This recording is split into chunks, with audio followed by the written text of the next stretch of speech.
was lucky enough to get the Blaxploitation Classics Volume 1, and those movies consist of Across 110th Street, Black Caesar, Hell Up in Harlem, Coffee, and Sheeba Baby. So, first off, I have not watched all these films, so this is not a review of that.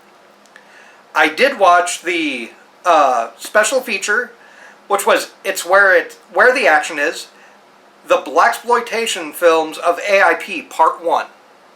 That I did watch, and that was kind of neat to watch. The only problem I have is that this collection is great, but they jump around in timelines. So they say, like, they talk about other movies as well, but they talk about Across 110th Street, they talk about Shaft, and then they jump back to Sweet Sweetback's Badass Song, which none of those are in here except Across 110th Street.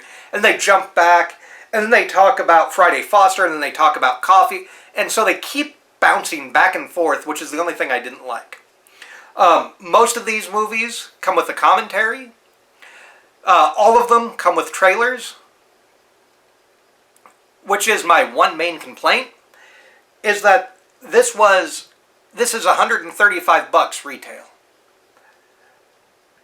Maybe you have an old interview with a director or an actor, but that's it. You have an audio commentary, a trailer.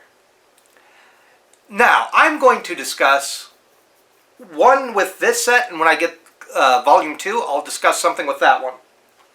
This one, I'm here to talk about Sheeba Baby. Sheeba Baby has a 4K, a Blu-ray, an interview with David Sheldon, and an audio commentary. But I also have the Arrow release of Sheeba Baby. And the special thing about this is that I also have it autographed by Pam Grier. Now, Sheeba Baby, the Arrow version, because I went over what this one has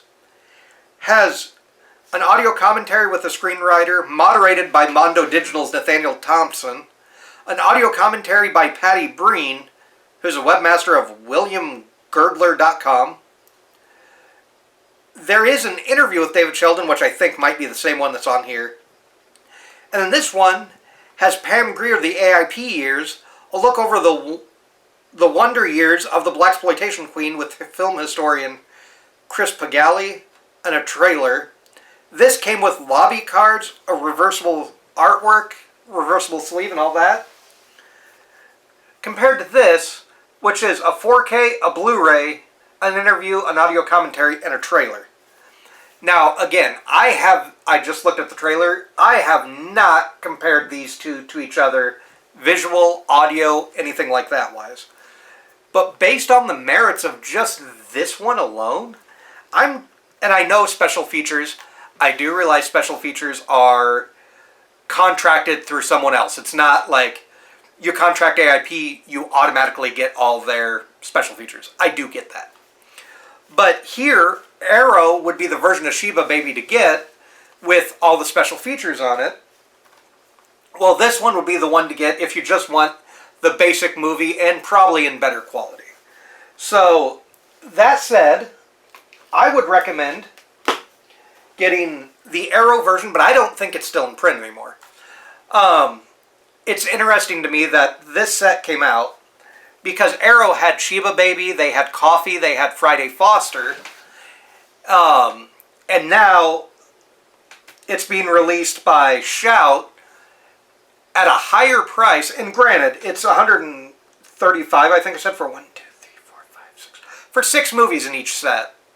So, it kind of evens out, but there's not a whole lot. Even on the second set that's coming out, there's the, like, part 2 of that documentary I talked about at the beginning, and maybe trailers and a few audio commentaries as well. It's very weird that these are very stripped down, because people love these movies.